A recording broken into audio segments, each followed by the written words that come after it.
The Select Committee to investigate the January 6th attack on the United States Capitol will be in order. Without objection, the Chair is authorized to declare the committee in recess at any point. Pursuant to House Deposition Authority Regulation 10, the Chair announces the committee's approval to release the deposition material presented during this hearing. Good afternoon. In our hearings over the previous weeks, the Select Committee has laid out the details of a multi-part pressure campaign driven by the former president aimed at overturning the results of the 2020 presidential election and blocking the transfer of power. We've shown that this effort was based on a lie that the election was stolen, tainted by widespread fraud, Donald Trump's big lie. In the weeks ahead, the committee will hold additional hearings about how Donald Trump summoned a mob of his supporters to Washington, spurred them to march on the Capitol, and failed to take meaningful action to quell the violence as it was unfolding on January 6th. However, in recent days, the Select Committee has obtained new information dealing with what was going on in the White House on January 6th and in the days prior. Specific detailed information about what the former president and his top aides were doing and saying in those critical hours. First-hand details of what transpired in the office of the White House Chief of Staff, just steps from the Oval Office as the threats of violence became clear, and indeed, violence ultimately descended on the Capitol in the attack on American democracy. It's important that the American people hear that information immediately. That's why, in consultation with the Vice Chair, I've recalled the committee for today's hearing. As you've seen and heard in our earlier hearings, the Select Committee has developed a massive body of evidence thanks to the many hundreds of witnesses who have voluntarily provided information relevant to our investigation. It hasn't always been easy to get that information because the same people who drove the former president's pressure campaign to overturn the election are now trying to cover up the truth about January 6th.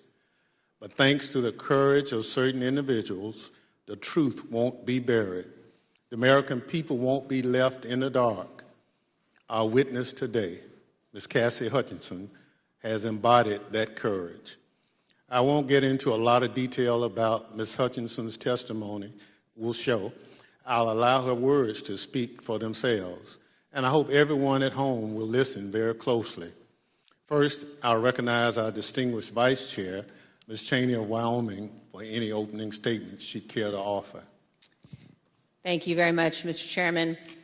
In our first 5 hearings, the committee has heard from a significant number of Republicans, including former Trump administration Justice Department officials, Trump campaign officials, several members of President Trump's White House staff, a prominent conservative judge, and several others.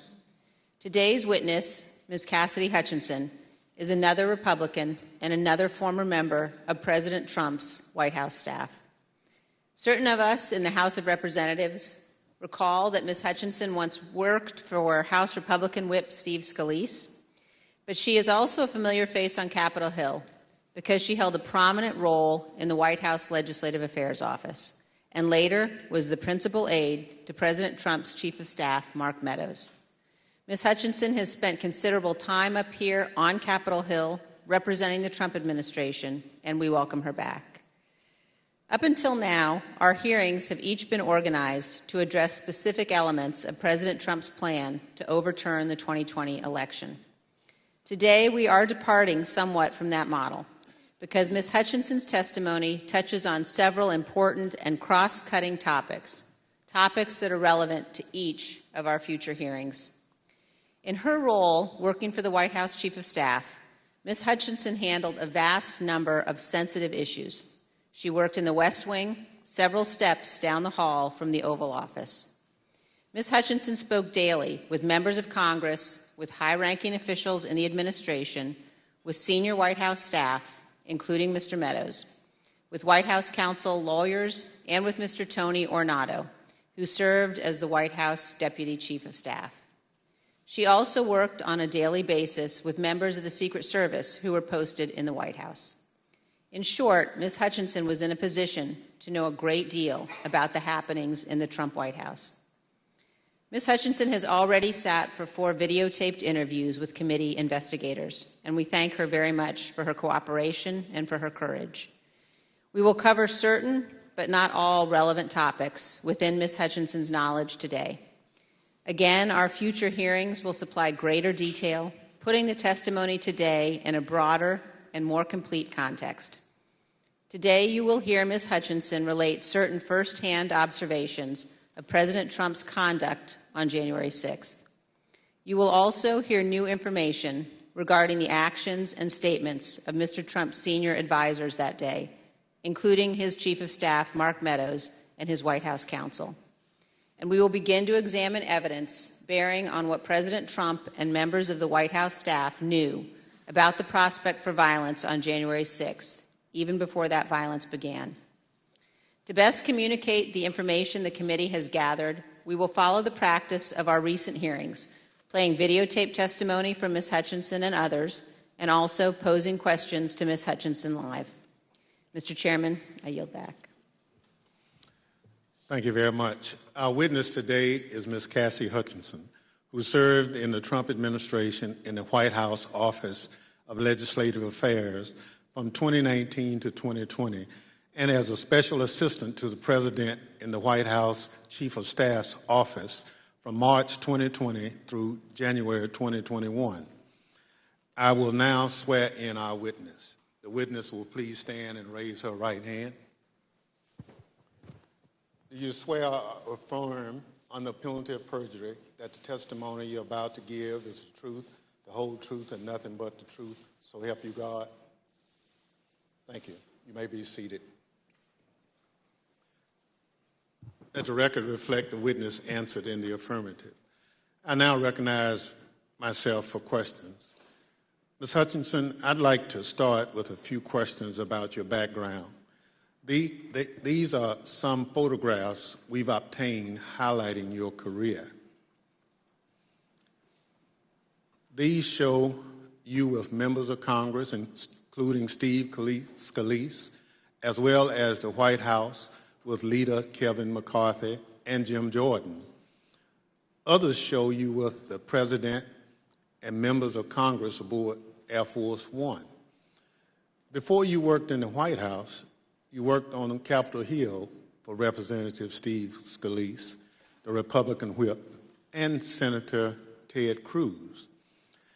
And then in 2019, you moved to the White House and served there until the end of the Trump administration in 2020. When you started at the White House, you served in the Office of Legislative Affairs. We understand that you were initially hired as a staff assistant, but were soon promoted to a position of greater responsibility. Can you explain your role for the committee?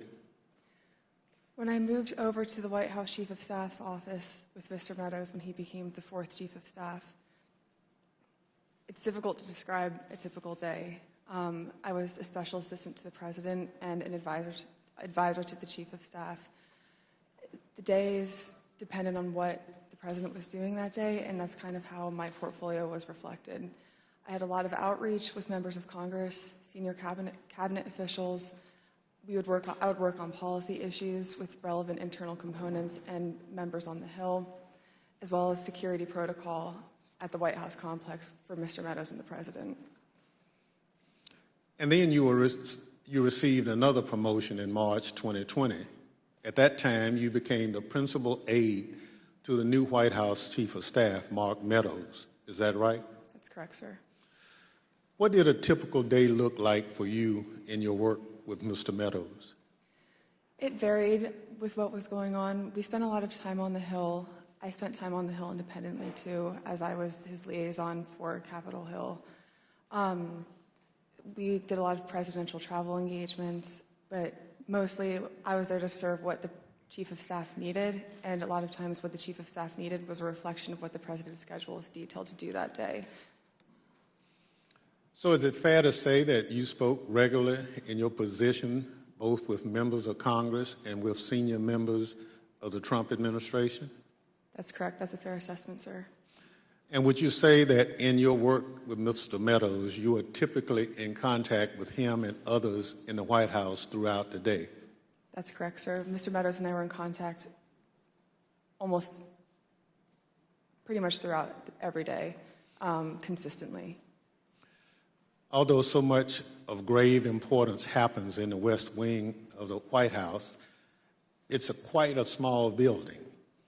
Above me on the screen, you can see a map of the first floor of the West Wing of the White House. On the right, you can see the President's Oval Office. On the left, the Chief of Staff's office suite. Within the Chief of Staff's office suite is the heart of the West Wing, was your desk, which was between the Vice President's office, Ms. Kirshner's office, and the Oval Office. Ms. Hutchinson, is this an accurate depiction of where you were located? It's accurate. It's a lot smaller than it looks. Absolutely. Ms. Hutchinson, this is a photo that shows the short distance between your office and the President's Oval Office. And it only takes 5 to 10 seconds or so to walk down the hall from your office to the Oval Office. Is that right? That's correct. Thank you. Pursuant to the Section 5C8 of House Resolution 503, the chair recognizes the gentlewoman from Wyoming, Ms. Cheney, for questions. Thank you very much, Mr. Chairman. Mr. Chairman, we will begin today with an exchange that first provided Ms. Hutchinson a tangible sense of the ongoing planning for the events of January 6th. On January 2nd, 4 days before the attack on our Capitol, President Trump's lead lawyer, Mr. Giuliani, was meeting with White House Chief of Staff Mark Meadows and others. Ms. Hutchinson, do you remember Mr. Giuliani meeting with Mr. Meadows on January 2nd, 2021? I do. He met with Mr. Meadows in the evening of January 2nd, 2021. And we understand that you walked Mr. Giuliani out of the White House that night, and he talked to you about January 6th. What do you remember him saying? As Mr. Giuliani and I were walking to his vehicles that evening, he looked at me and said something to the effect of, "Cass, are you excited for the 6th? It's going to be a great day." I remember looking at him and saying, "Rudy, could you explain what's happening on the 6th? He had responded something to the effect of, "We're going to the Capitol. It's going to be great. The president's going to be there. He's going to look powerful. He's going to be with the members. He's going to be with the senators. Talk to the chief about it. Talk to the chief about it. He knows about it." And did you go back then up to the West Wing and tell Mr. Meadows about your conversation with Mr. Giuliani? I did. After Mr. Giuliani had left the campus that evening, I went back up to our office, and I found Mr. Meadows in his office on the couch. He was scrolling through his phone. I remember leaning against the doorway and saying, "I just had an interesting conversation with Rudy, Mark. Sounds like we're going to go to the Capitol." He didn't look up from his phone and said something to the effect of, "There's a lot going on, Cass, but I don't know. Things might get real bad on January 6th. Ms. Hutchinson, Mr. Meadows is engaged in litigation with the committee to try to avoid testifying here. What was your reaction when he said to you things might get real bad? In the days before January 2nd, I was apprehensive about the 6th. I had heard general plans for a rally. I had heard tentative movements to potentially go to the Capitol. But when hearing Rudy's take on January 6th and then Mark's response, that evening was the first moment that I remember feeling scared and nervous for what could happen on January 6th. And I had a deeper concern for what was happening with the planning aspects of it. Thank you, Ms. Hutchinson. Today, we're going to be focusing primarily on the events of January 5th and 6th at the White House. But to begin and to frame the discussion, I want to talk about a conversation that you had with Mr. John Ratcliffe, the Director of National Intelligence. And you had this conversation in December of 2020. Mr. Ratcliffe was nominated by President Trump to oversee U.S. intelligence, our U.S. intelligence community. And before his appointment, Mr. Ratcliffe was a Republican member of Congress. As you will see on this clip, Director Ratcliffe's comments in December of 2020 were prescient. My understanding was Director Ratcliffe didn't want much to do with the post-election period. Director Ratcliffe felt that it wasn't something that the White House should be pursuing. It felt it was dangerous for the president's legacy. He had expressed to me that he was concerned that it could spiral out of control and potentially be dangerous, either for our democracy or the way that things were going for the 6th. When you say it wasn't something the White House should be pursuing, what's the it?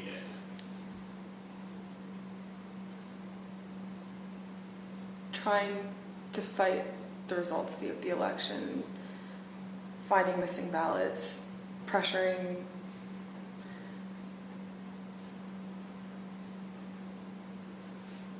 filing lawsuits in certain states where there didn't seem to be significant evidence, and reaching out to state legislatures about that. So pretty much the way that the White House was handling the post-election period, he felt that there could be dangerous repercussions in terms of precedent set for elections, for our democracy, for the 6th. He was hoping that we would concede. So, Ms. Hutchinson, now we're going to turn to certain information that was available before January 4th and what the Trump administration and the president knew about the potential for violence before January 6th. On the screen, you will see an email received by Acting Deputy Attorney General Donahue on January 4th from the National Security Division of the Department of Justice. Mr. Donahue testified in our hearings last week. The email identifies apparent planning by those coming to Washington on January 6th to, quote, occupy federal buildings and discussions of, quote, invading the Capitol building. Here's what Mr. Donahue said to us. And we knew that if you have tens of thousands of very upset people showing up in Washington, D.C., that there was potential for violence. The U.S. Secret Service was looking at similar information and watching the planned demonstrations. In fact, their intelligence division sent several emails to White House personnel like Deputy Chief of Staff Tony Ornato and the head of the President's Protective Detail, Robert Engel, including certain materials listing events like those on the screen. The White House continued to receive updates about planned demonstrations, including information regarding the Proud Boys organizing and planning to attend events on January 6th. Although Ms. Hutchinson has no detailed knowledge of any planning involving the Proud Boys for January 6th, she did note this. I recall hearing the word Oath Keeper and hearing the word Proud Boys closer to the planning of the January 6th rally when Mr. Giuliani would be around. On January 3rd, the Capitol Police issued a special event assessment. In that document, the Capitol Police noted that the Proud Boys and other groups planned to be in Washington, D.C. on January 6th and indicated that, quote, unlike previous post-election protests, the targets of the pro-Trump supporters are not necessarily the counter-protesters as they were previously, but rather Congress itself is the target on the 6th.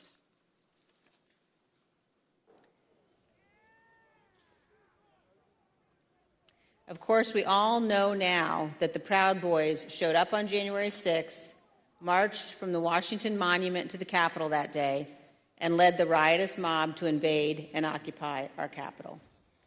Ms. Hutchinson, I want to play you a clip of one of our meetings when you described a call on January 4th that you received from National Security Advisor Robert O'Brien on the same topic, potential violence on January 6th.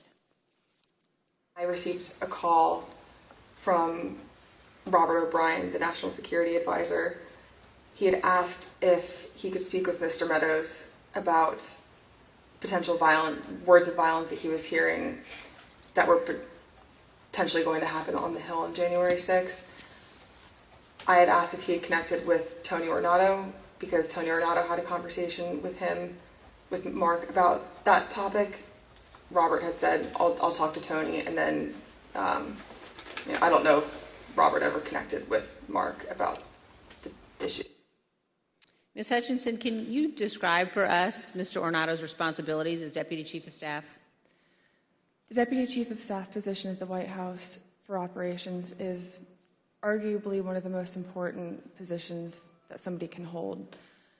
They're in charge of all security protocol for the campus and all presidential protectees, primarily the president and the first family, but anything that requires security for any individual that has presidential protection, so the Chief of Staff or the National Security Advisor, as well as the Vice President's team too.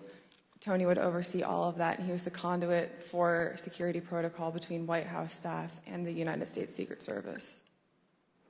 Thank you. And you also described a brief meeting between Mr. Ornato and Mr. Meadows on the potential for violence.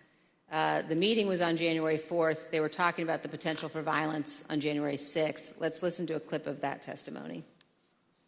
I remember Mr. Ornato had talked to him about intelligence reports. I remember Mr. Ornato coming in and saying that we had intel reports saying that there could potentially be violence on the 6th. You also told us about reports of violence and weapons that the Secret Service were receiving on the night of January 5th and throughout the day on January 6th. Is that correct? That's correct. There are reports that police in Washington, D.C. had arrested several people with firearms or ammunition following a separate pro-Trump rally in Freedom Plaza on the evening of January 5th. Are those some of the reports that you recall hearing about? They are. Of course, the world now knows that the people who attacked the Capitol on January 6th had many different types of weapons. When a president speaks, the Secret Service typically requires those attending to pass through metal detectors, known as magnetometers, or MAGs for short. The Select Committee has learned that people who willingly entered the enclosed area for President Trump's speech were screened so they could attend the rally at the Ellipse. They had weapons and other items that were confiscated: pepper spray, knives, brass knuckles, tasers, body armor, gas masks, batons, blunt weapons. And those were just from the people who chose to go through the security for the president's event on the Ellipse, not the several thousand members of the crowd who refused to go through the MAGs and watched from the lawn near the Washington Monument. The Select Committee has learned about reports from outside the magnetometers and has obtained police radio transmissions identifying individuals with firearms, including AR-15s, near the Ellipse on the morning of January 6th. Let's listen. There's an individual who's in a tree. He's going to be a white male, about 6 feet tall, thin build, brown cowboy boots. He's got blue jeans and a blue jean jacket, and underneath the blue jean jacket, the complainants both saw a stock with AR-15.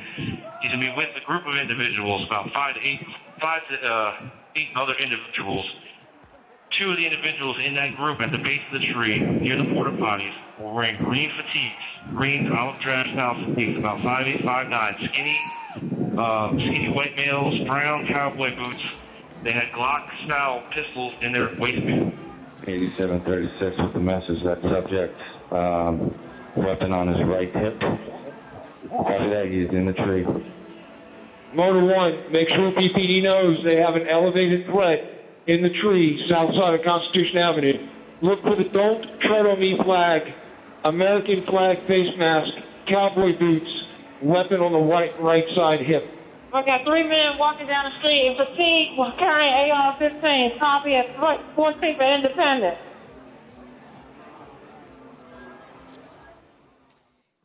AR-15s at 14th and Independence. As you saw in those emails, the first report that we showed, we now know was sent in the 8 o'clock hour on January 6th.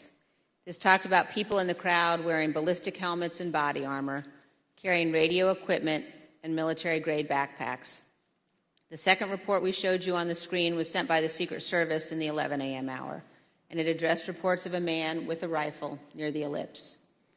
Ms. Hutchinson, in prior testimony, you described for us a meeting in the White House around 10 a.m. in the morning of January 6th involving Chief of Staff Meadows and Tony Ornato. Were you in that meeting? I was. Let's listen to your testimony about that meeting, and then we'll have some questions. I think the last time we talked, you mentioned that some of the weapons that people had at the rally included flagpoles, oversized sticks or flagpoles, bear spray. Is there anything else that you recall hearing about that the people who would gather on the ellipse had? I recall Tony and I having a conversation with Mark probably around 10 a.m., 10:15 a.m., where I remember Tony mentioning knives, guns in the form of pistols and rifles, bear spray, body armor, spears, and flagpoles. Spears were one item, flagpoles were one item, and then Tony had relayed to me something to the effect of, and these effing people are fastening spears onto the ends of flagpoles. Ms. Hutchinson, here's a clip of your testimony regarding Mr. Meadows' response to learning that the rally attendees were armed that day. What was Mark's reaction, Mr. Meadows' reaction to this list of weapons that people had in the crowd? When Tony and I went in to talk to Mark that morning, Mark was sitting on his couch and on his phone, which was something typical. And I remember Tony just got right into it. I was like, sorry, I just want to let you know, and had informed him, like, this is how many people we have outside the mags right now. These are the weapons that we're known to have. It's possible he listed more weapons off that I just don't recall. And gave him a brief but and concise explanation, but also fairly thorough. And I remember distinctly Mark not looking up from his phone. And I remember Tony finishing his explanation and it taking a few seconds for Mark to say something, to the point where I almost said, Mark, did you hear him? And then Mark chimed in and was like, all right, anything else? Still looking down at his phone. And Tony looked at me and I looked at Tony, and Tony said, no, sir, do you have any questions? He's like, what are you hearing? And I looked at Tony and I was like, sir, he just told you about what was happening down at the rallies. And he was like, yeah, I know. And then he looked up and said, have you talked to the president? And Tony said, yes, sir, he's aware too. He said, all right, good. He asked Tony if Tony had informed the president. Yes. And Tony said, yes, he had. So, Ms. Hutchinson, is it your understanding that Mr. Ornato told the president about weapons at the rally on the morning of January 6th? That's what Mr. Ornato relayed to me. And here's how you characterize Mr. Meadows' general response when people raised concerns about what could happen on January 6th. So at the time, in the days leading up to the 6th, there were lots of public reports about how things might go bad on the 6th, even the potential for violence. If I'm hearing you correctly, what stands out to you is that Mr. Meadows did not share those concerns, or at least did not act on those concerns? Did not act on those concerns would be accurate. But other people raised them to him? Like in this exchange, you mentioned that Mr. Ornato pulled him aside. That's correct. Ms. Hutchinson, we're going to show now an exchange of texts between you and Deputy Chief of Staff Ornato.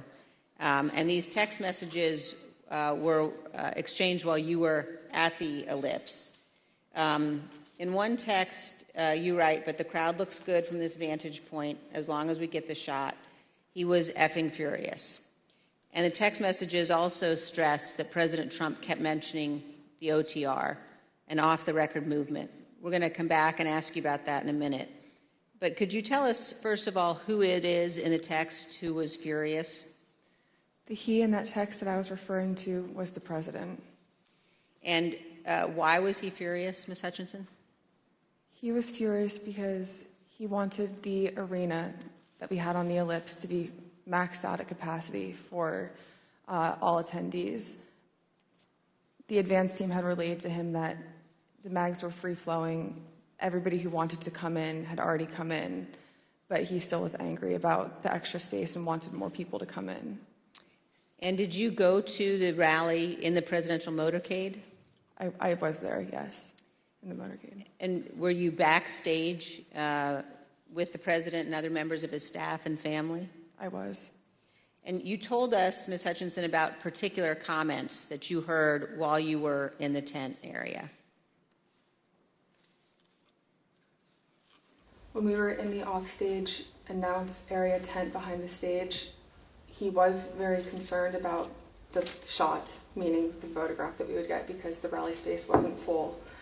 One of the reasons, which I've previously stated, was because he wanted it to be full and for people to not feel excluded because they'd come far to watch him at the rally.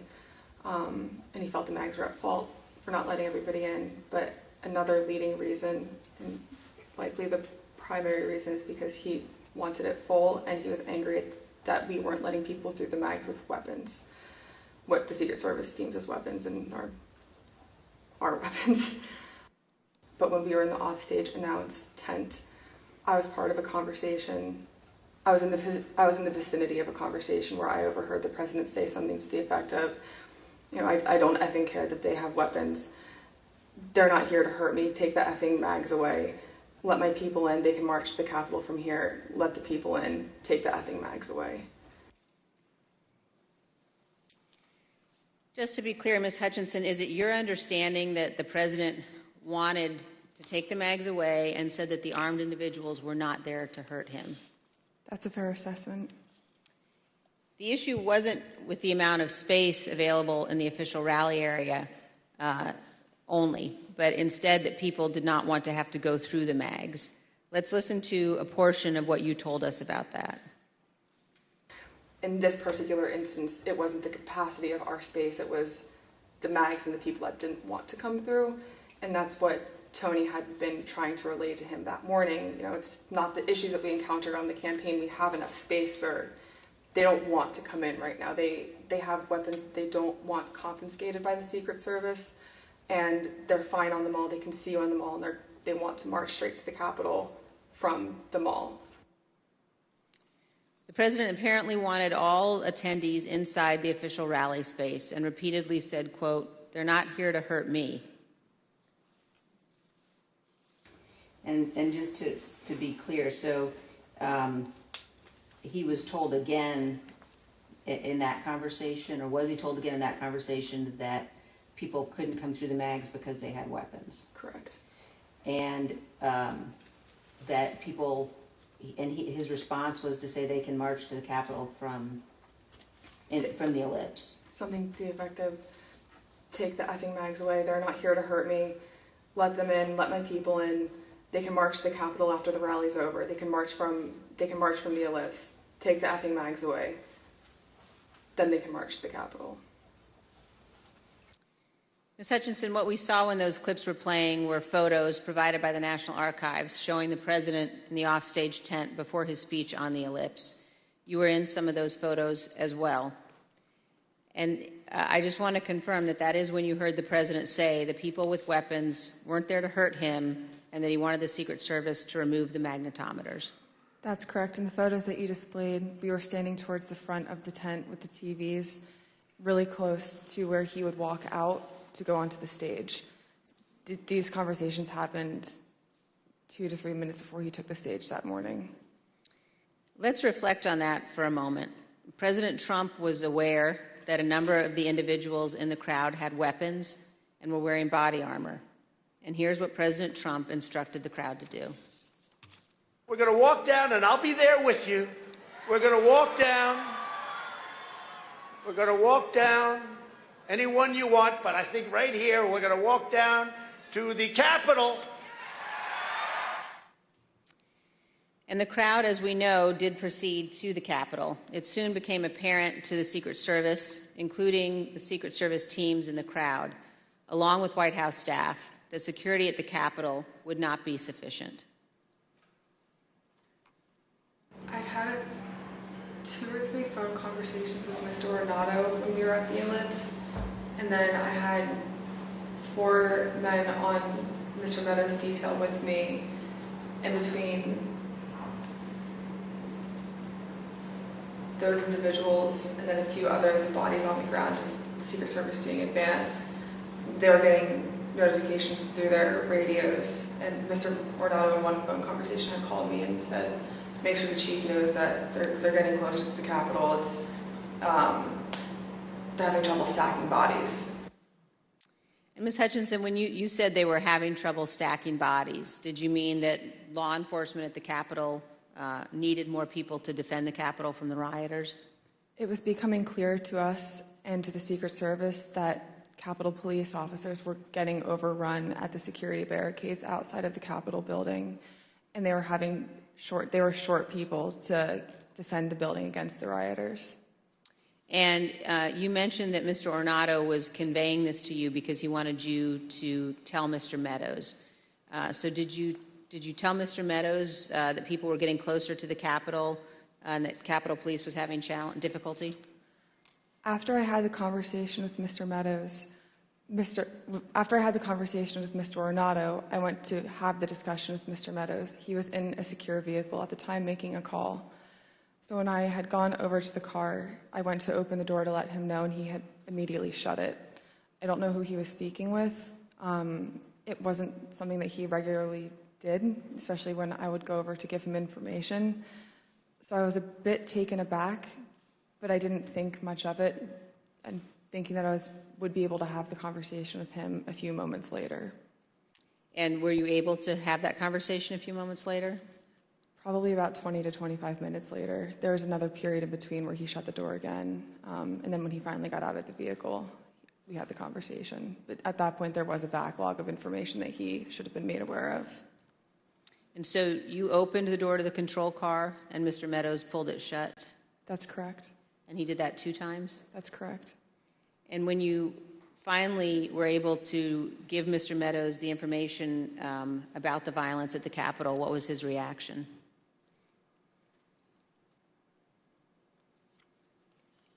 He almost had a lack of reaction. I remember him saying, all right, something to the effect of, how much longer does the president have left in his speech? Again, much of this information about the potential for violence was known or learned before the onset of the violence, early enough for President Trump to take steps to prevent it. He could, for example, have urged the crowd at the Ellipse not to march to the Capitol. He could have condemned the violence immediately once it began, or he could have taken multiple other steps. But as we will see today and in later hearings, President Trump had something else in mind. One other question at this point, Ms. Hutchinson, were you aware of concerns that White House counsel Pat Cipollone or Eric Hirschman had about the language President Trump used in his Ellipse speech? There were many discussions the morning of the 6th about the rhetoric of the speech that day.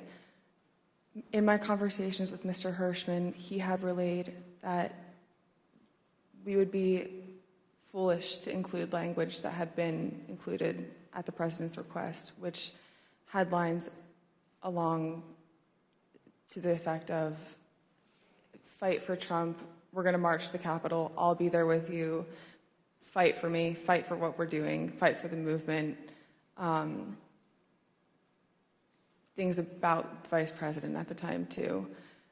Both Mr. Hirschman and White House counsel's office were urging the speechwriters to not include that language for legal concerns and also for the optics of what it could portray the president wanting to do that day. And we just heard the president say that he would be with his supporters as they marched to the Capitol. Even though he did not end up going, he certainly wanted to.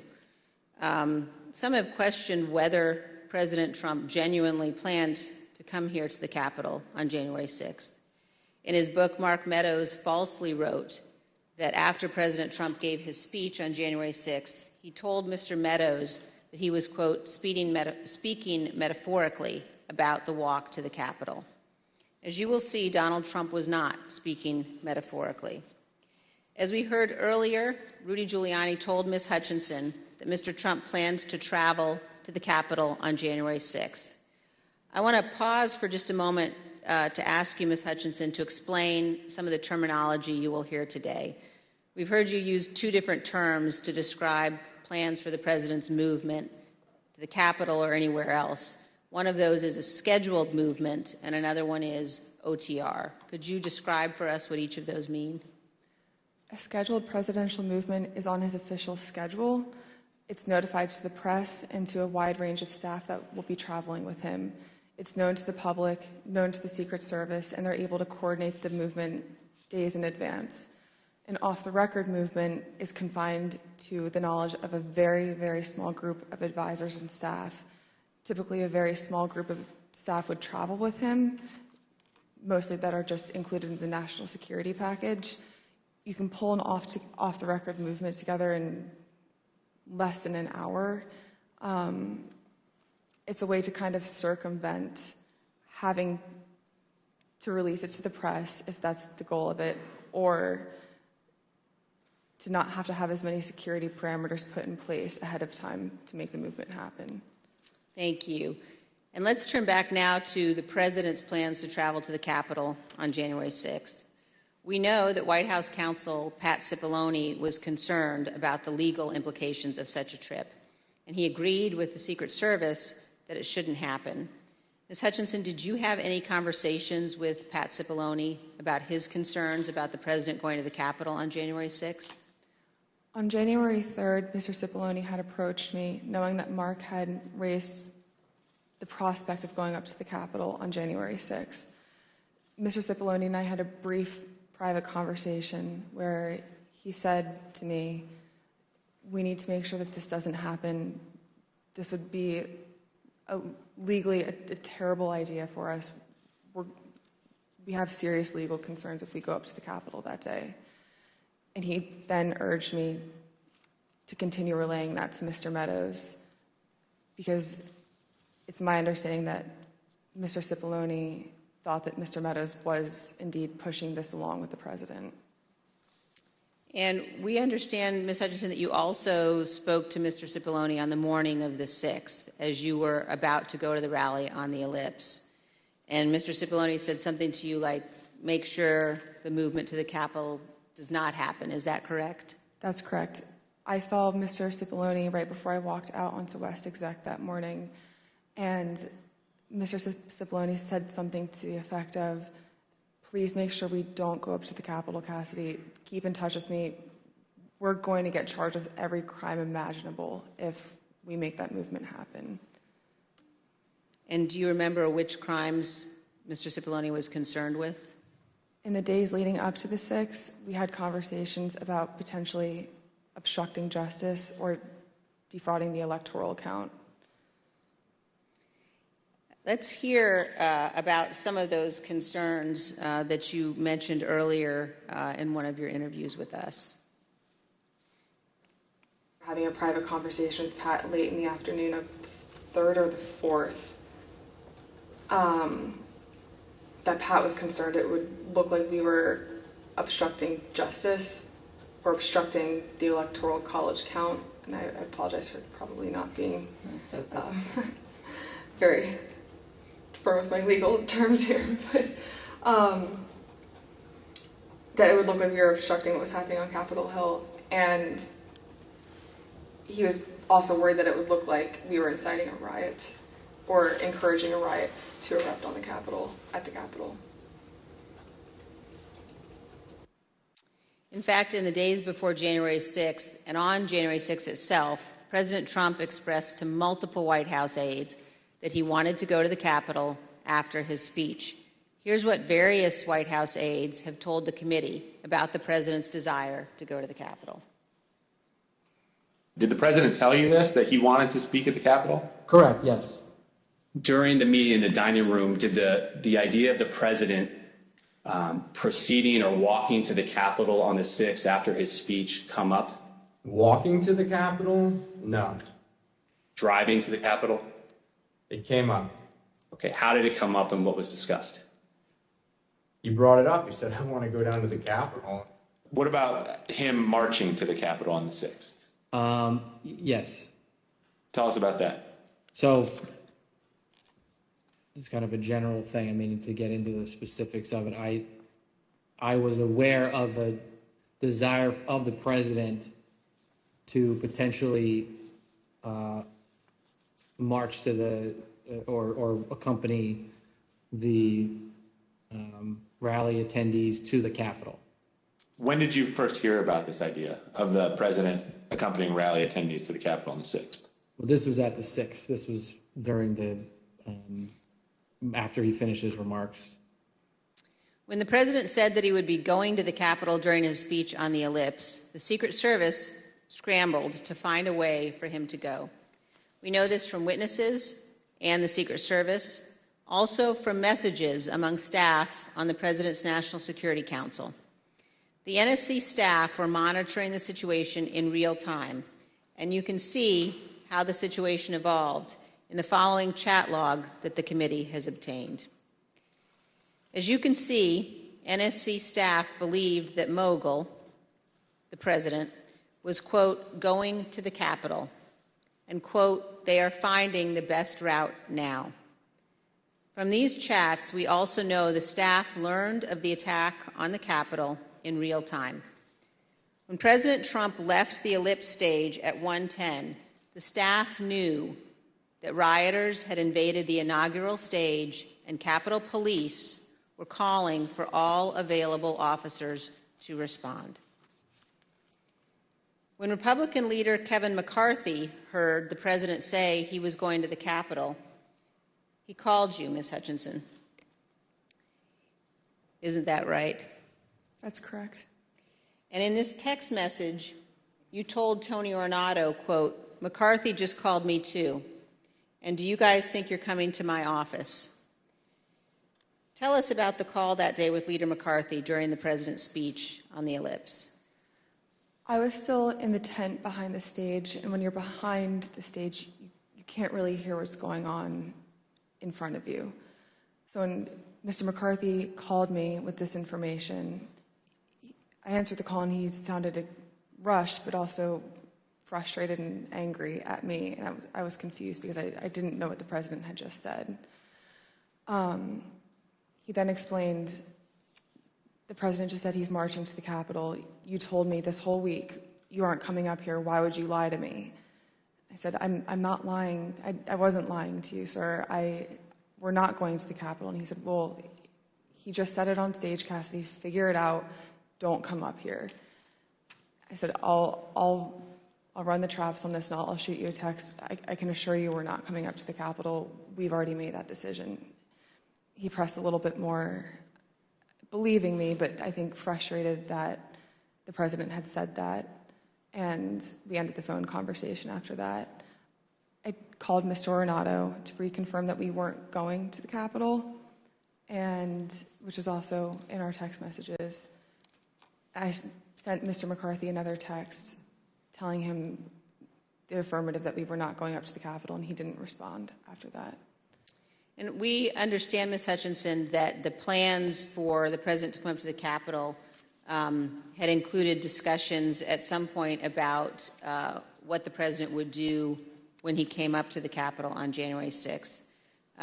Let's look at a clip of one of your interviews discussing that issue with the committee. When you were talking about a scheduled movement, did anyone say what the president wanted to do when he got here? No. Not that I can specifically remember. I remember hearing a few different ideas discussed between Mark and Scott Perry, Mark and Rudy Giuliani.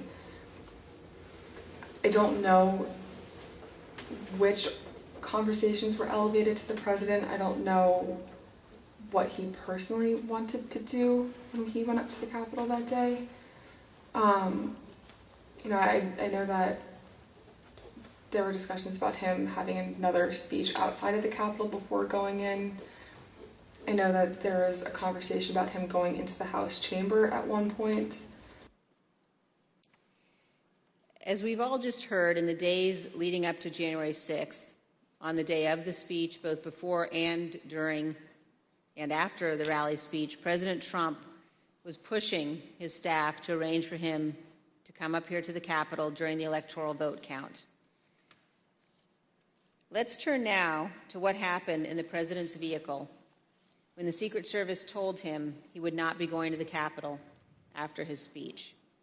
First, here is the president's motorcade leaving the ellipse after his speech on January 6th.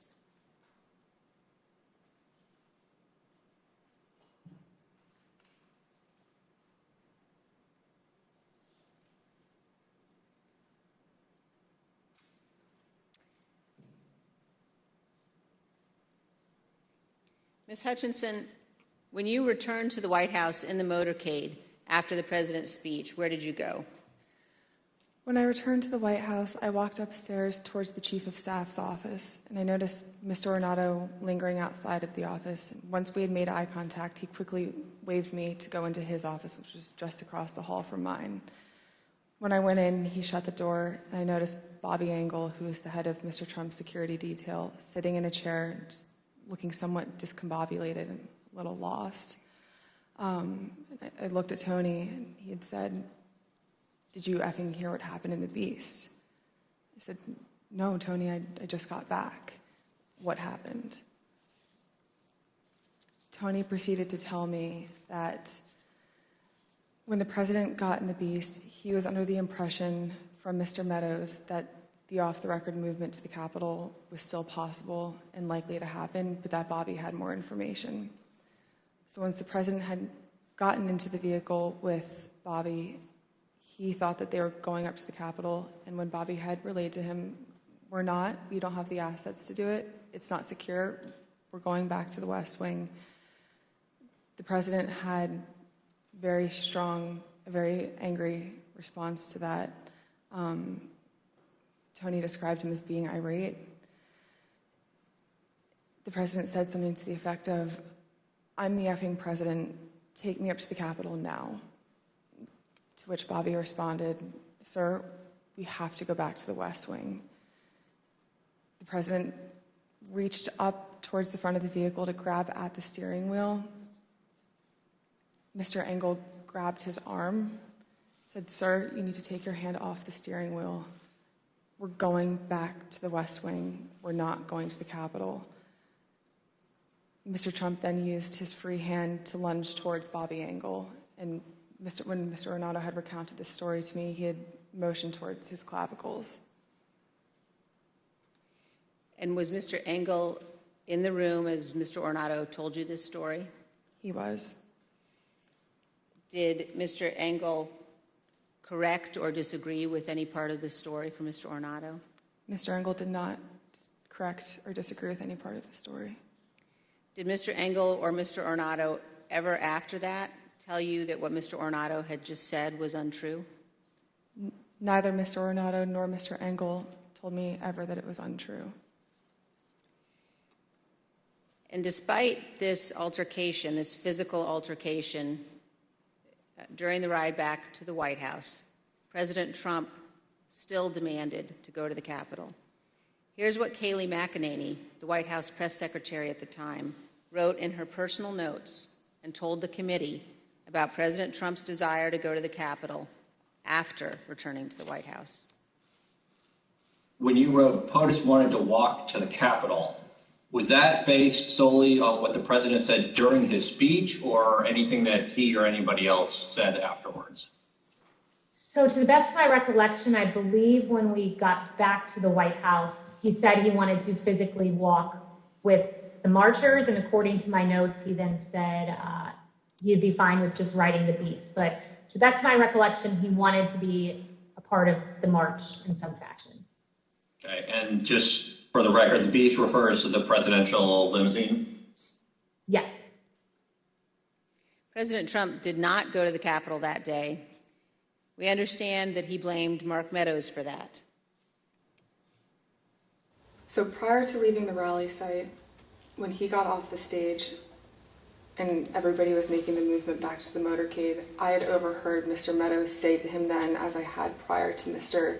Trump taking the stage that morning, that he was still working on getting an off-the-record movement to the Capitol. So when Mr. Trump took the stage, he was under the impression via Mr. Meadows that it was still possible. So when he got off the stage, I had relayed to Mr. Meadows that I had another conversation with Tony. The movement was still not possible.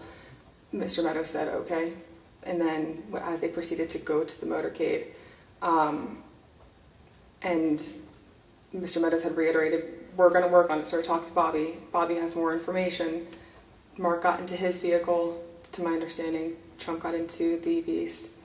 And after we had all arrived back at the White House, later in the day, it had been relayed to me via Mark that the president wasn't happy, that Bobby didn't pull it off for him, and that Mark didn't work hard enough to get the movement on the books.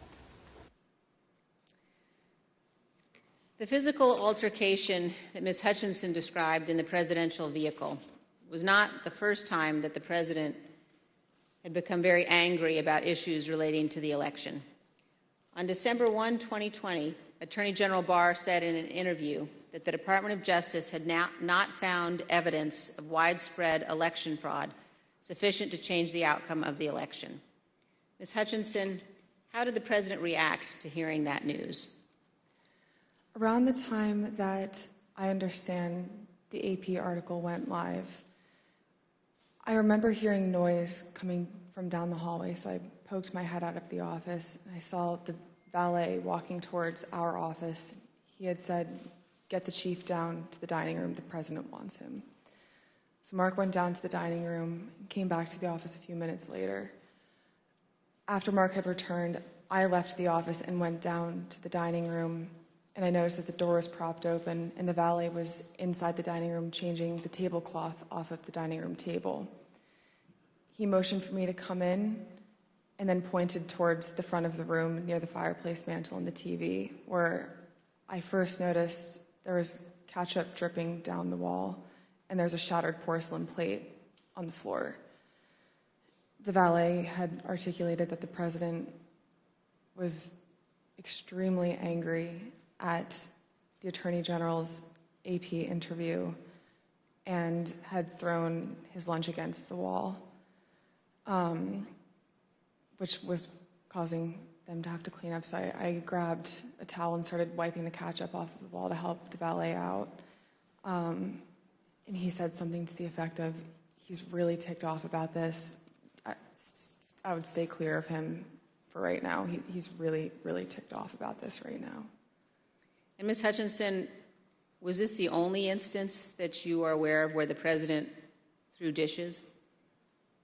It's not. And are there other instances in the dining room that you recall where he expressed his anger? There were several times throughout my tenure with the Chief of Staff that I was aware of him either throwing dishes or flipping the tablecloth to let all the contents of the table go onto the floor and likely break or go everywhere.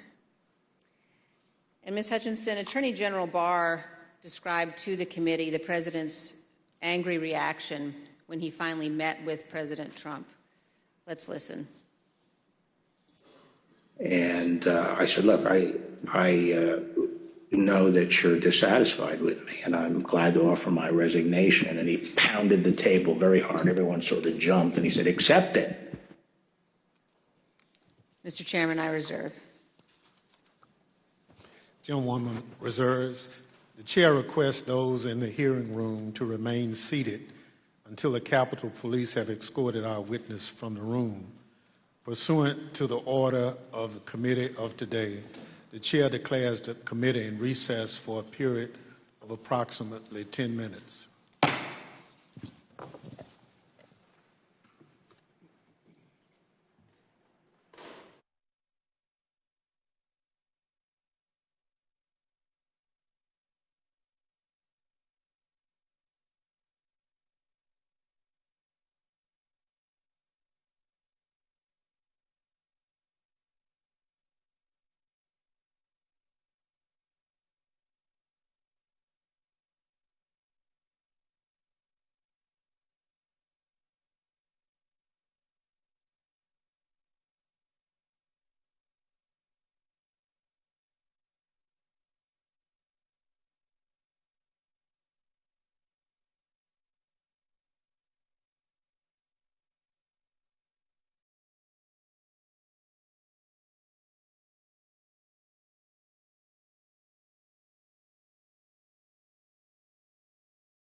committee will be in order.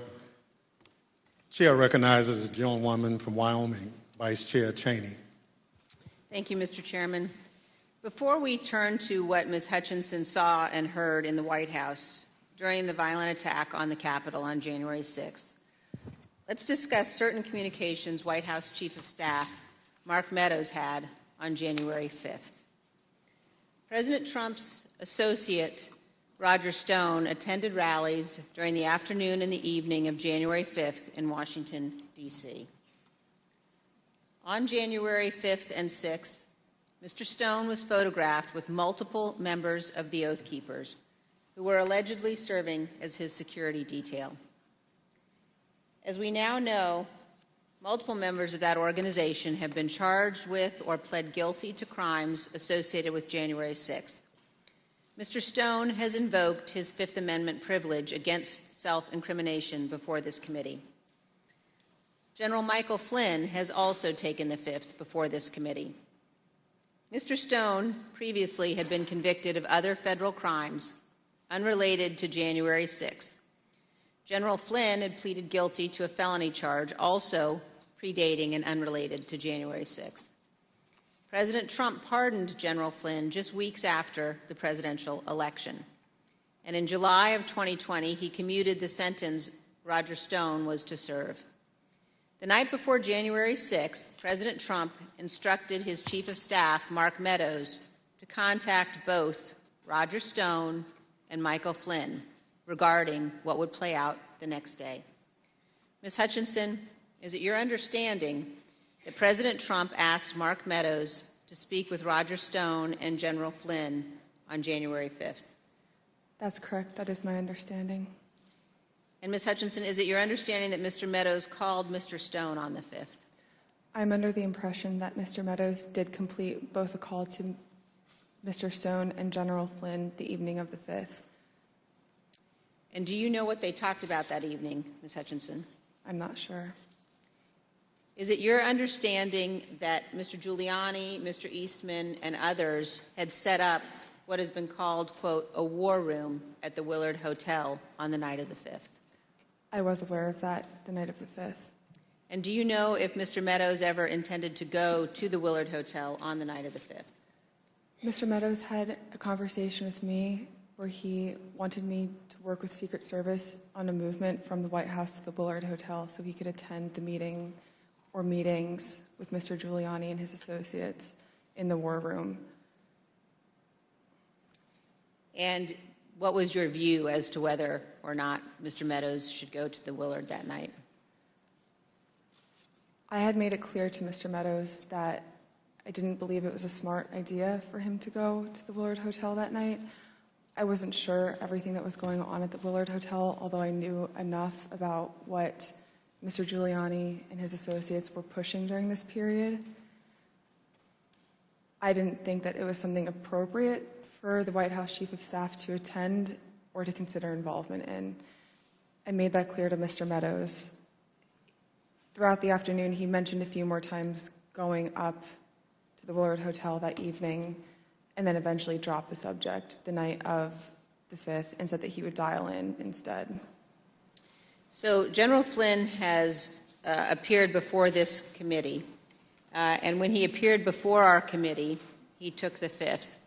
Let's briefly view a clip of General Mike Flynn taking the Fifth Amendment. General Flynn, do you believe the violence on January 6th was justified? Do we have? Yes.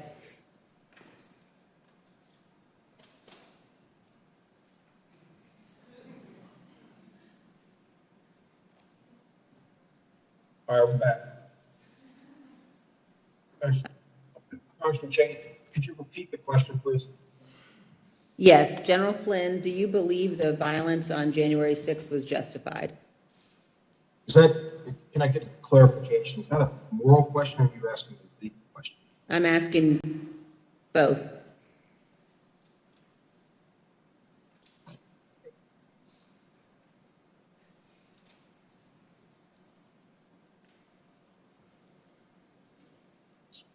I said the fifth. Do you believe the violence on January 6th was justified morally? Take the fifth. You believe the violence on January 6th was justified legally? Fifth. General Flynn, do you believe in the peaceful transition of power in the United States of America? The fifth. Let's move on now to January 6th and the conduct of Donald Trump and Mark Meadows during the attack on the Capitol. Ms. Hutchinson, I'd like now for us to listen to a description, your description of what transpired in the West Wing during the attack. For context, in this clip, you describe the time frame starting at about 2 p.m. So I remember Mark being alone in his office for quite some time, and I know we've spoken about Ben Williamson going in at one point, and I don't personally remember Ben going in. I don't doubt that he had gone in, but I remember him being alone in his office for most of the afternoon, around 2 o'clock to 2:05. Around 2 o'clock to 2:05, we were watching the TV, and I could see that the rioters were getting closer and closer to the Capitol. Mark still hadn't popped out of his office or said anything about it. So that's when I went into his office. I saw that he was sitting on his couch, on his cell phone. Same as the morning where he was just kind of scrolling and typing. I said, "Hey, are you watching the TV, Chief?" Because his TV was small, and you can see it, but I didn't know if he was really paying attention. I said, "Are you watching the TV, Chief?" And he was like, "Yeah." I said, "The rioters are getting really close. Have you talked to the president?" He said, "No, he wants to be alone right now." Still looking at his phone. So I start to get frustrated because I sort of felt like I was watching this is not a great comparison, but a bad car accident that was about to happen where you can't stop it, but you want to be able to do something. And I remember thinking in that moment, Mark needs to snap out of this, and I don't know how to snap him out of this, but he needs to care. And I just remember I blurted out, I said, "Mark, do you know where Jim's at right now?" And he looked up at me at that point and said, "Jim?" And I said, "Mark, he was on the floor a little while ago giving a floor speech. Did you listen?" He said, "Yeah, it was real good. Did you like it?" And I said, "Yeah. Do you know where he's at right now?" And he said, "Well, no, I haven't heard from him." And I said, "You might want to check in with him, Mark." And I remember pointing at the TV and I said, "The rioters are getting close. They might get in." And he looked at me and said something to the effect of, "All right, I'll give him a call." Not long after the rioters broke into the Capitol, you described what happened with White House counsel Pat Cipollone. No more than a minute and a half later, I see Pat Cipollone barreling down the hallway towards our office and rushed right in, looked at me, said, "Is Mark in his office?" And I said, "Yes." He just looked at me and started shaking his head and went over, opened Mark's office door, stood there with the door propped open, and said something to Mark is still sitting on his phone. I remember glancing and he's still sitting on his phone. And I remember Pat saying to him something to the effect of, "The rioters have gotten to the Capitol, Mark. We need to go down and see the president now." And Mark looked up at him and said, "He doesn't want to do anything, Pat." And Pat said something to the effect of, and very clearly had said this to Mark, something to the effect of, "Mark, something needs to be done or people are going to die and the blood's going to be on your effing hands. This is getting out of control. I'm going down there." And at that point, Mark stood up from his couch, both of his phones in his hand. He had his glasses on still. He walked out with Pat. He put both of his phones on my desk and said, "Let me know if Jim calls." And they walked out and went down to the dining room. A few minutes later, Representative Jordan called back. A couple minutes later, so likely around between 2:15 and 2:25. I know the tweet went out at 2:24. I don't remember if I was there when the tweet went out or if it happened right afterwards, but Jim had called. I answered the phone, said 1 second. He knew it was, I guess he knew it was me. I introduced myself, but I don't remember if he called my cell phone or if he had called one of Mark's.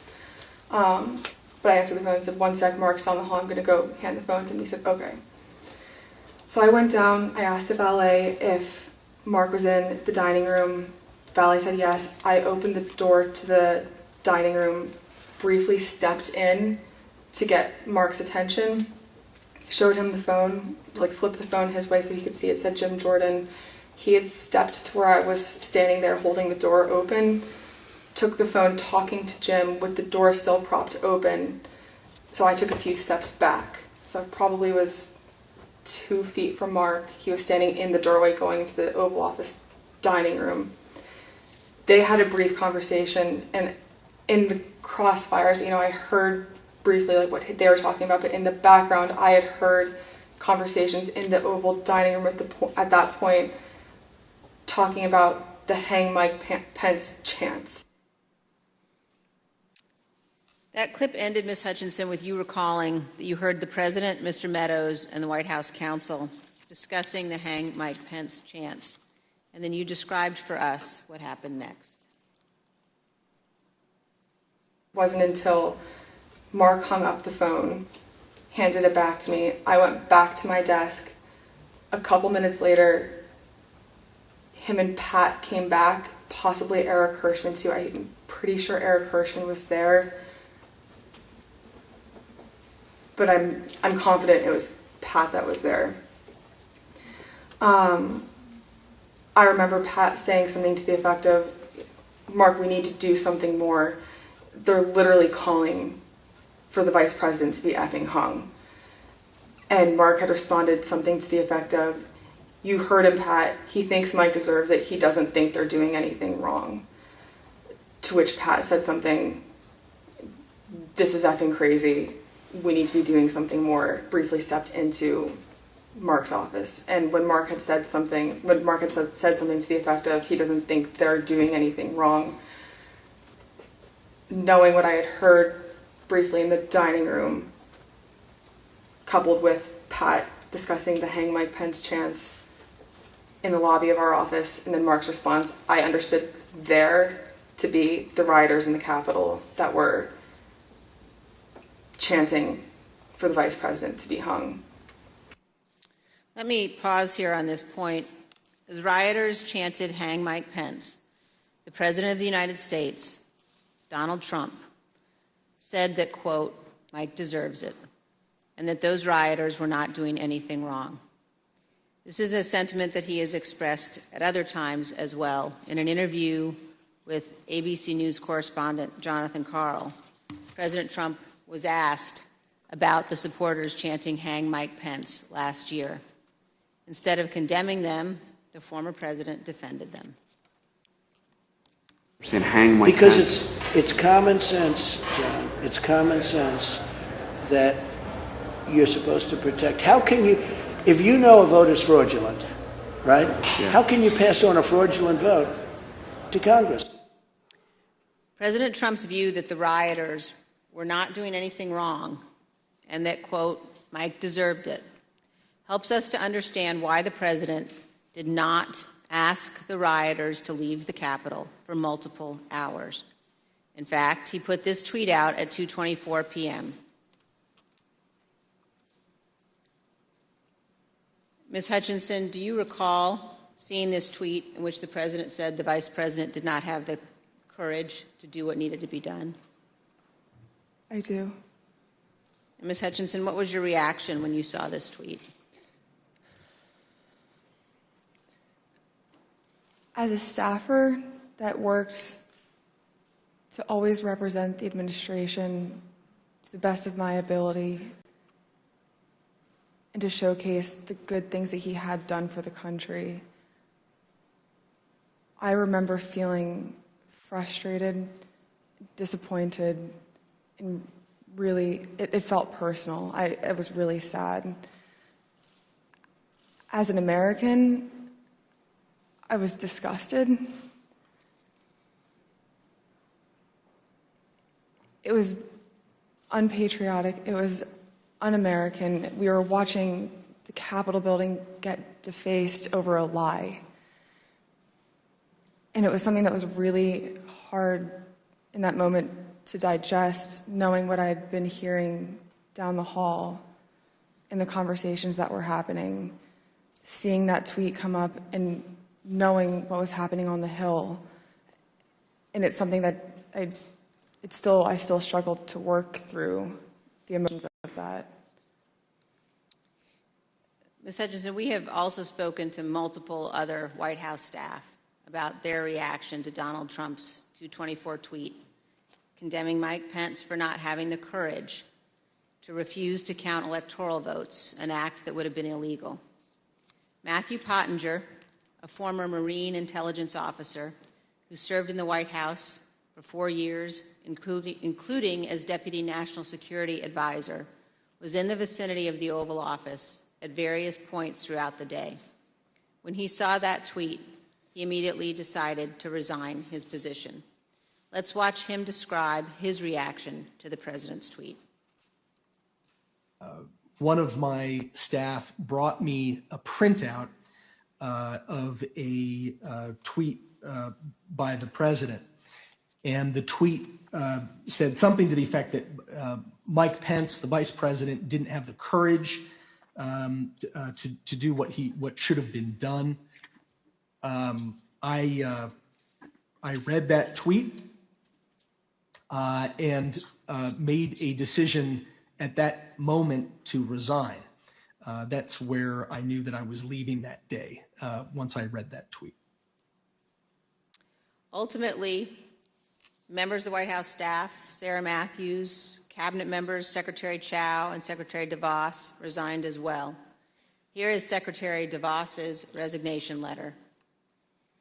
As you can see, in resigning on January 6th, Secretary DeVos said to the president, quote, "There's no mistaking the impact your rhetoric had on the situation, and it is the inflection point for me." Let's also look at Secretary Chao's resignation statement. When Secretary Chao resigned, she spoke of the January 6th attack, and she said, quote, "As I am sure is the case with many of you, this has deeply troubled me in a way I simply cannot set aside." Ms. Hutchinson, in our prior interviews, we've asked you about what the president's advisors were urging him to do during the attack. You've described roughly 3 different camps of thought inside the White House that day. Can you tell us about those? There was a group of individuals that were strongly urging him to take immediate and swift action. I would classify the White House counsel's office, Mr. Hirschman, Ms. Ivanka Trump, in that category of really working to get him to take action and pleading with him to take action. There was a more neutral group where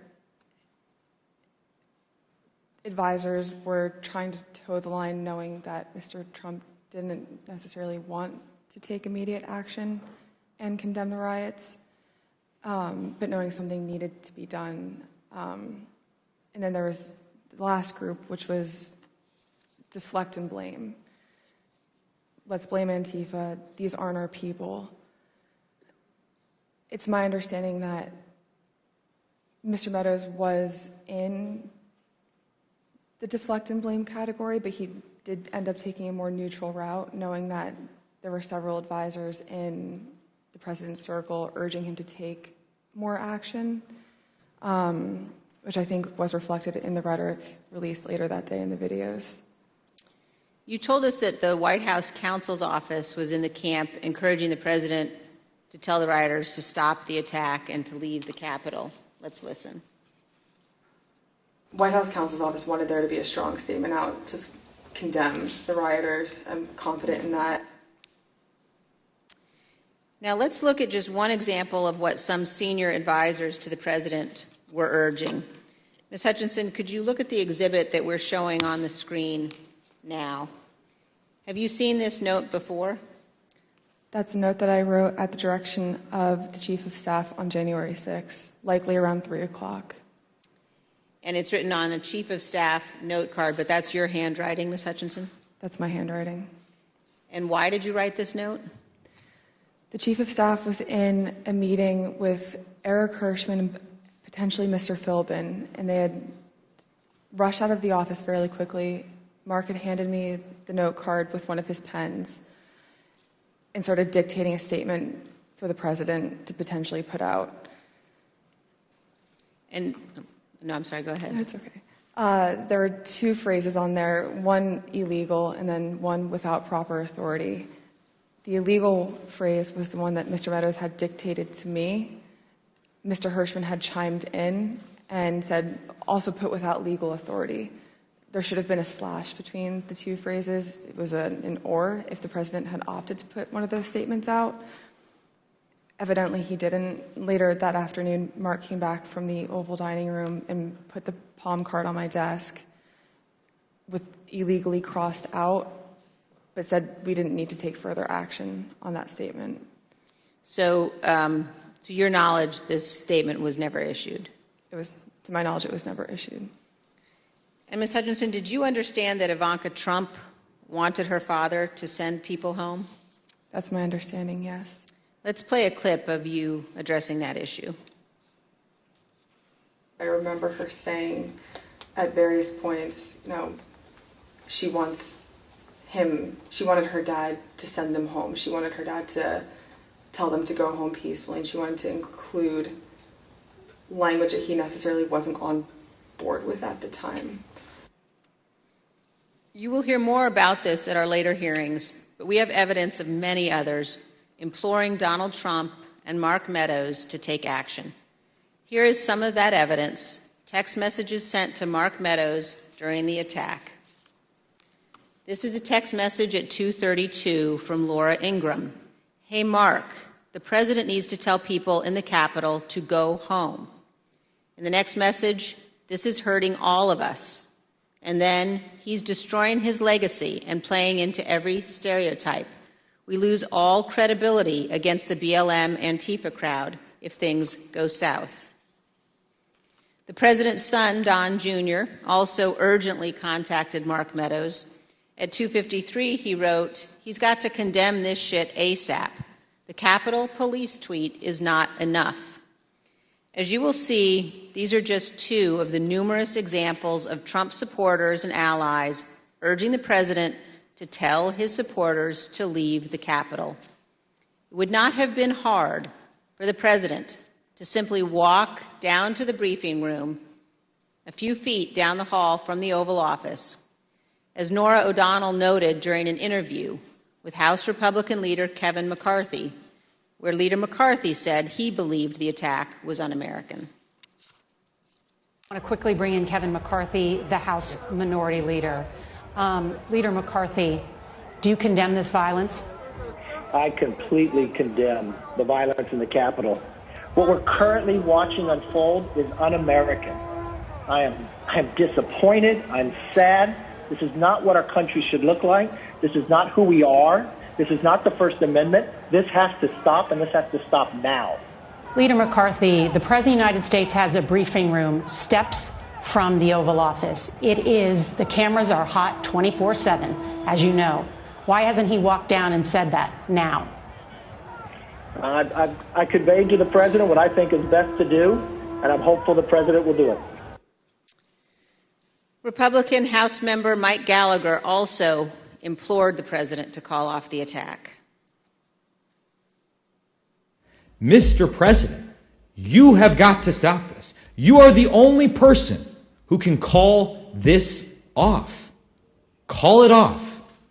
The election is over. Call it off. This is bigger than you. It's bigger than any member of Congress. It is about the United States of America, which is more important than any politician. Call it off. It's over. Despite the fact that many people close to Donald Trump were urging him to send people home, he did not do so until later, much later. At 4:17 p.m., Donald Trump finally told the rioters to go home and that he loved them. Here's a portion of the video President Trump recorded from the White House. We have to have peace. So go home. We love you. You're very special. You've seen what happens. You see the way others are treated that are so bad and so evil. I know how you feel. But go home and go home in peace. But as we will show in even greater detail in future hearings, Donald Trump was reluctant to put this message out, and he still could not bring himself to condemn the attack. Ms. Hutchinson has told us that too. One that he put out at 4:17.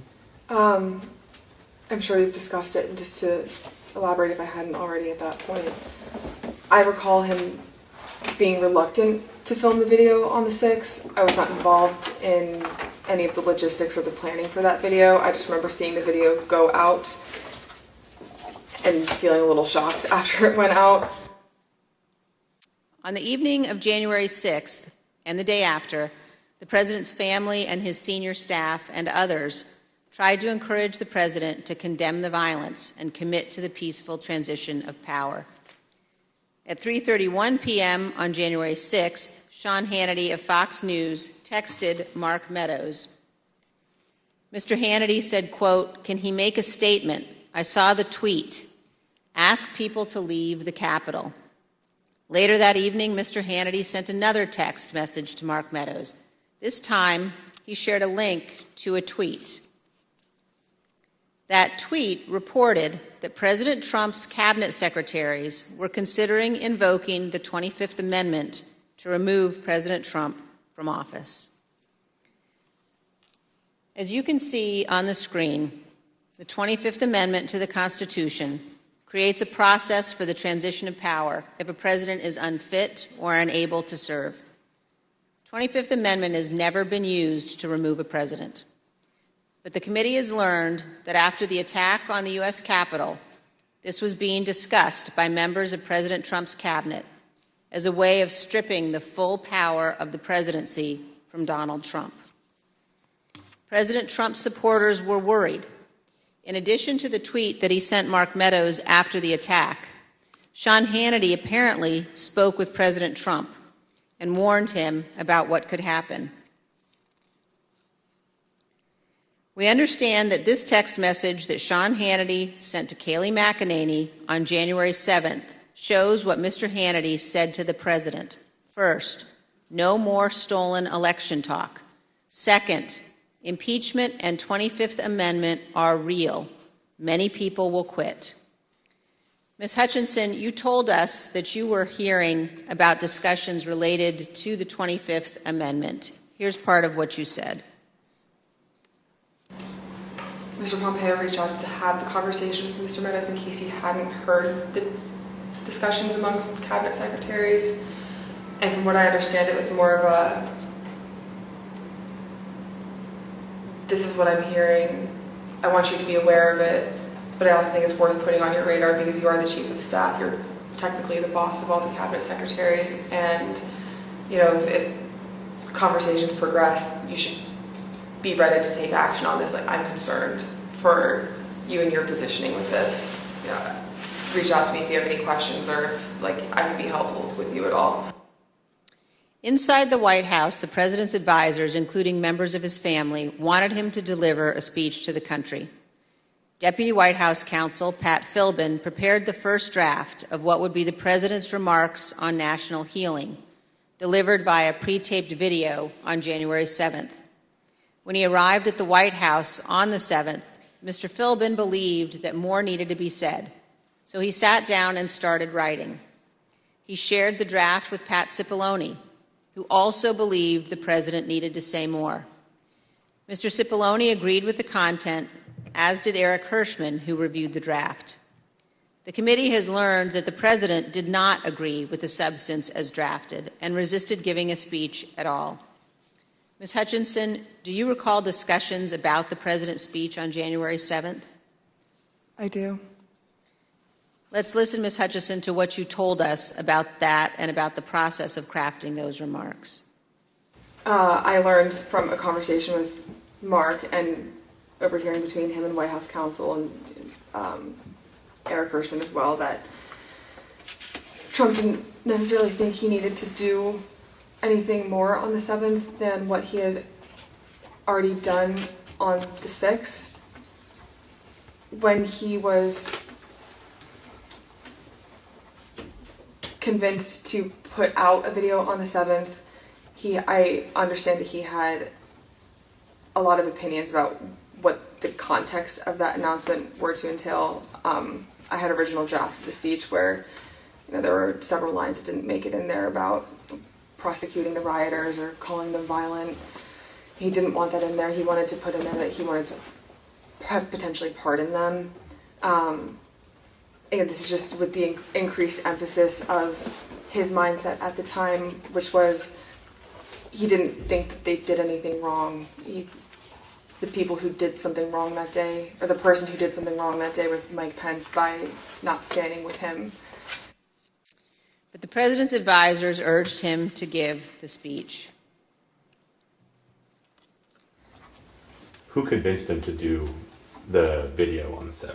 I'm not sure who convinced him or if it was a group of people that convinced him. Who was in the group that you're aware of? That I'm aware of: Mark, Ivanka, Jared Kushner, Eric Hirschman, Pat Cipollone, Pat Philbin. Those are the people that I'm aware of. Do you know why that group of people thought it was necessary for him to release a statement? I believe Kayleigh McEnany as well. From what I understood at the time, and from what the reports were coming in, there's a large concern of the 25th Amendment potentially being invoked, and there were concerns about what would happen in the Senate if the 25th was invoked. So the primary reason that I had heard, other than, we did not do enough on the 6th, we need to get a stronger message out there and condemn this, otherwise this will be your legacy. The secondary reason to that was, think about what might happen in the final 15 days of your presidency if we don't do this. There's already talks about invoking the 25th Amendment. You need this as cover. The president ultimately delivered the remarks. Unlike many of his other speeches, he did not ad-lib much. He recited them without significant alteration, except one. Even then, on January 7th, 2021, the day after the attack on the U.S. Capitol, the president still could not bring himself to say, quote, "But this election is now over." One other point about the speech, Ms. Hutchinson. Did you hear that Mr. Trump at one point wanted to add language about pardoning those who took part in the January 6th riot? I did hear that, and I understand that Mr. Meadows was encouraging that language as well. Thank you, and here's what you told us previously about that. You said he was instructed not to include it. Who was instructing him not to include language about the pardon in that January 7th? I understood from White House counsel's office coming into our office that morning that they didn't think that it was a good idea to include that in the speech. That being Pat Cipollone? That's correct. And Eric Hirschman. Ms. Hutchinson, did Rudy Giuliani ever suggest that he was interested in receiving a presidential pardon related to January 6th? He did. Ms. Hutchinson, did White House Chief of Staff Mark Meadows ever indicate that he was interested in receiving a presidential pardon related to January 6th? Mr. Meadows did seek that pardon. Yes, ma'am. Thank you, Ms. Hutchinson. Mr. Chairman, I yield back. I want to thank our witness for joining us today.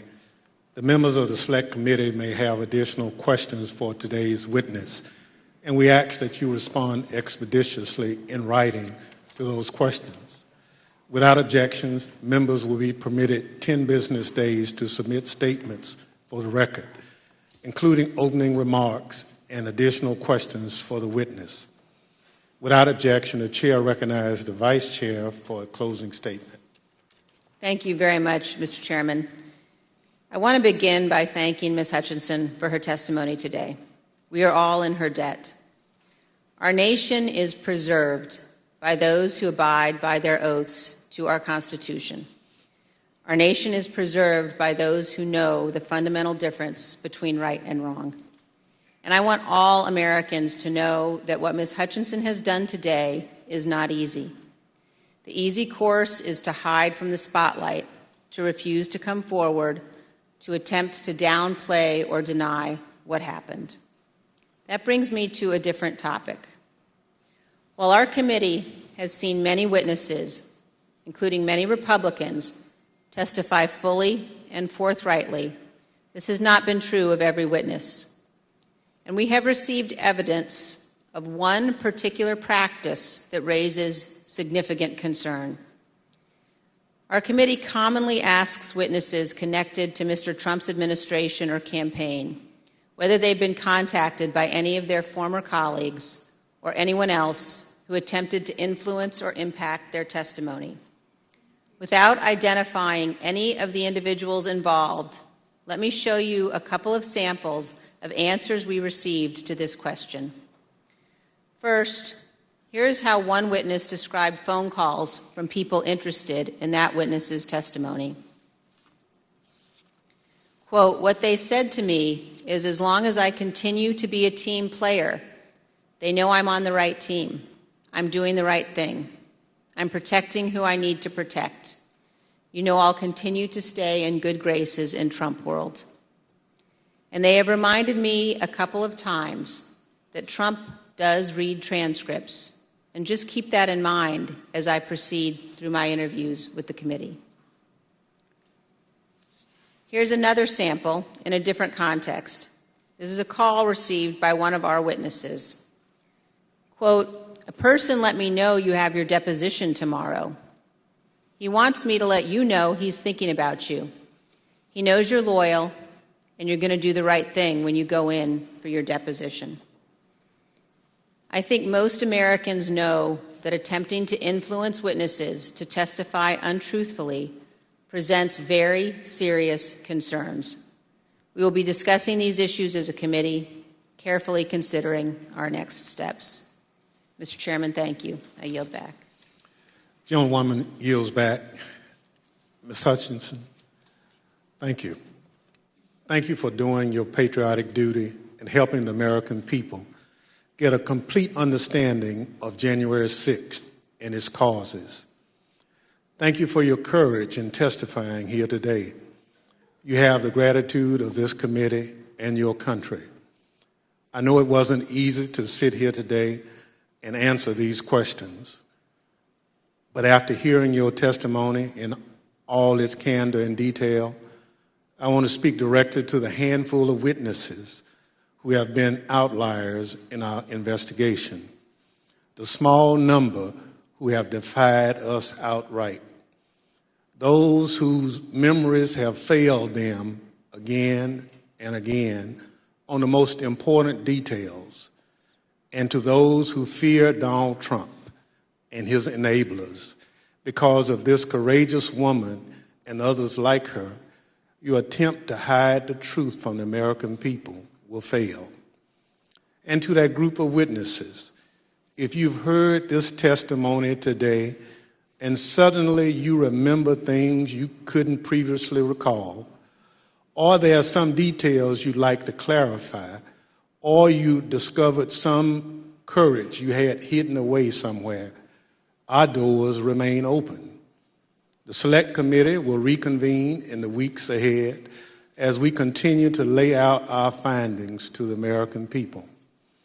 The chair requests those in the hearing room to remain seated until the Capitol Police have escorted the witness and members from the room. Without objection, the committee stands adjourned.